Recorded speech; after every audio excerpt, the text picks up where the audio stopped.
Nós estamos fazendo exclusivamente para o site Momento Equestre uma entrevista muito interessante com o médico veterinário Dr. Henrique Fonseca para abordar sobre uma das técnicas de reprodução que é a clonagem.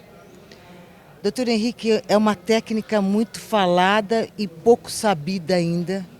E você me falou agora há pouco nos bastidores que não sei se existe uma evolução da raça mesmo, porque você vai clonar um produto que já teve há muito tempo atrás. É interessante, eu nunca tinha pensado nisso. Me fala um pouco sobre a clonagem no Brasil.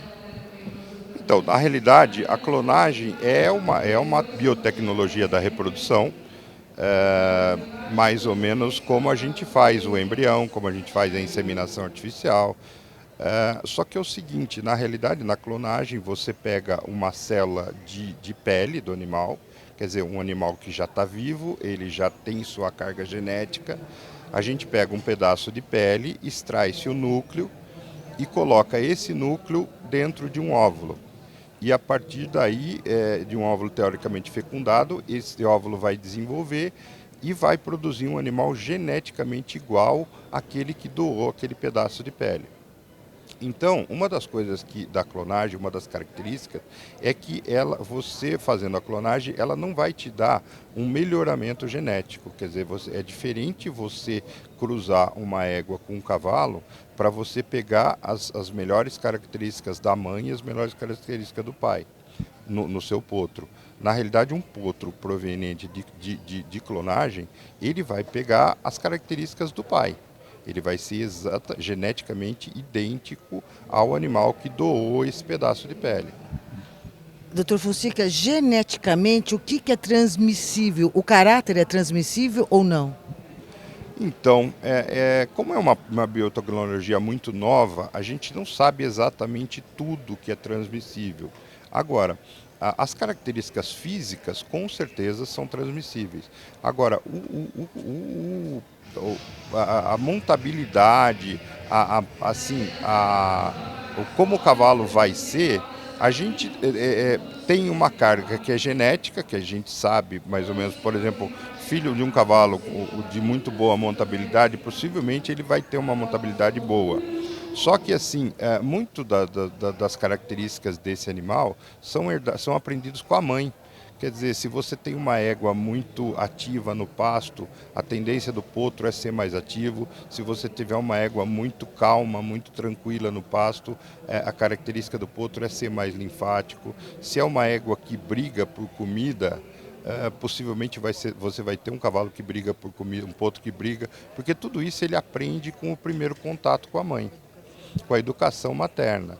Então, é difícil quantificar o que na realidade ele vai herdar e o que ele vai aprender com a mãe. Mas ele herda bastante coisa do animal que deu origem, sem dúvida nenhuma. Nós estávamos conversando também e eu acho que o senhor tem total razão. Quando se vai clonar, a gente precisa saber com que objetivo a gente está fazendo essa clonagem, né? Isso, exatamente. A gente saber qual o objetivo dessa clonagem. Eu acho que uma das características, para mim, um dos maiores motivos de se clonar um cavalo é de se manter um banco genético dele por mais tempo.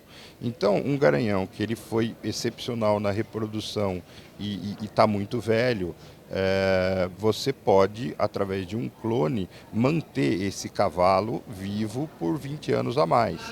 Ou então, no caso de um cavalo que foi castrado cedo, até às vezes até por não ser um cavalo muito fácil de se montar, se optou por castrar cedo e esse cavalo chegou a ser olímpico, chegou a uma fase internacional e a gente acabou descobrindo, acabou pensando que se ele reproduzisse, ele transmitiria boas coisas. Mas como ele foi castrado aos 3 anos, ele não teria chance de reproduzir.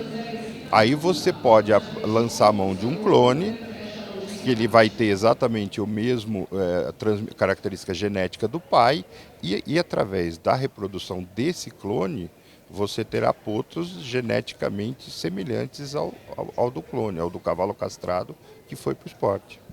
Não necessariamente a pelagem pode vir igual do pai ou não, né?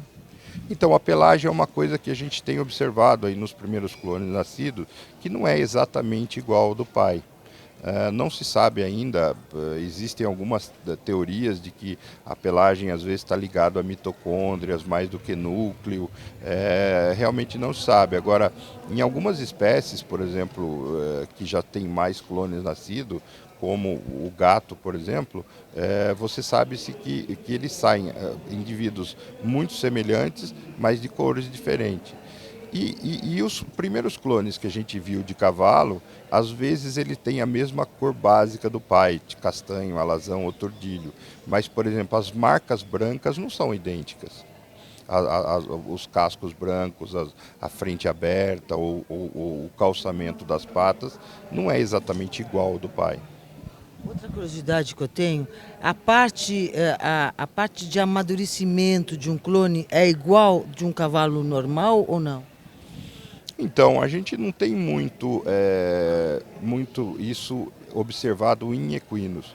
O que a gente tem, por exemplo, em ovelhas, principalmente com a experiência da Dolly, que foi a primeira ovelha clonada, que ela apresentou um envelhecimento precoce.